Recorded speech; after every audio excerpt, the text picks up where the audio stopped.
महाराष्ट्रात वाढत्या सायबर गुन्ह्यांच्या पार्श्वभूमीवर प्रभावी उपाययोजना राबवून कठोर कारवाई करावी अशी मागणी मोहोळ तालुक्यातील हराळवाडी येथील सामाजिक कार्यकर्ते पैलवान माऊली हेगडे यांनी मुख्यमंत्री कार्यालयाकडे निवेदनाद्वारे केली आहे। सायबर फसवणूक, ओळख चोरी, महिलांवरील व बालकांवरील ऑनलाईन गुन्हे तसेच सायबर दहशतवादाच्या घटनांमध्ये वाढ होत असल्याबद्दल त्यांनी चिंता व्यक्त केली आहे। निवेदनात सायबर फसवणुकीच्या तक्रारी, त्यावरील तपासाची स्थिती, दोषींवर झालेली कारवाई आणि नागरिकांना परत मिळालेल्या रकमेची माहिती सार्वजनिक करण्यासाठी मागणी करण्यात आली आहे। बँक अधिकारी असल्याचे भासवून फोन करणे, UPI व्यवहारांमध्ये फसवणूक करणे आणि बनावट संदेशांद्वारे नागरिकांची दिशाभूल करण्याच्या घटनांमध्ये मोठी वाढ झाल्याचे त्यांनी नमूद केले। सायबर गुन्ह्यांची उकल अधिक प्रभावीपणे करण्यासाठी सायबर क्षेत्रातील प्रशिक्षित तरुणांची स्वतंत्र यंत्रणा राज्यभर उभारावी तसेच सायबर प्रशिक्षकांची नियुक्ती करावी अशी ही मागणी हेगडे यांनी केली आहे।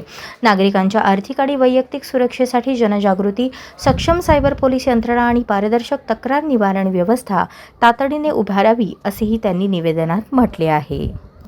सध्या देशात राज्यात सायबरचे गुन्हे मोठ्या प्रमाणात होत आहे। सर्वसामान्य जनतेला करोडोचा गंडा घातला जात आहे। या अनुषंगाने माननीय मुख्यमंत्री देवेंद्र फडणवीस साहेबांकडे मी मागणी केली आहे की सायबर गुन्ह्याचे स्वतंत्र कार्यालय असावे आणि त्यावरती सायबरवरती काम करणारे चांगल्या दर्जाचे अधिकारी असावेत अशी मागणी माननीय मुख्यमंत्री यांच्याकडे मी केली आहे। सायबरच्या अनुषंगाने जे सर्वसामान्याला गंडा घातला जातो बँकेच्या माध्यमातून, मेसेजच्या माध्यमातून, हा कुठेतरी थांबावा आणि सर्वसामान्याचे पैसे रिकव्हरी व्हावे, परत मिळावे यासाठी मुख्यमंत्री असतील, संबंधित यंत्रणा असेल यांनी प्रामाणिक आणि पारदर्शकपणाने काम केलं पाहिजे, जेणेकरून याची रिकव्हरी झाली पाहिजे।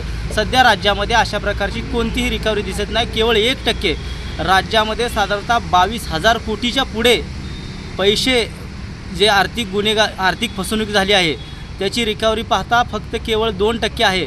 त्यासाठी स्वतंत्र पोलीस असावे, त्या पोलिसांना त्या सायबरचं ज्ञान असलं पाहिजे।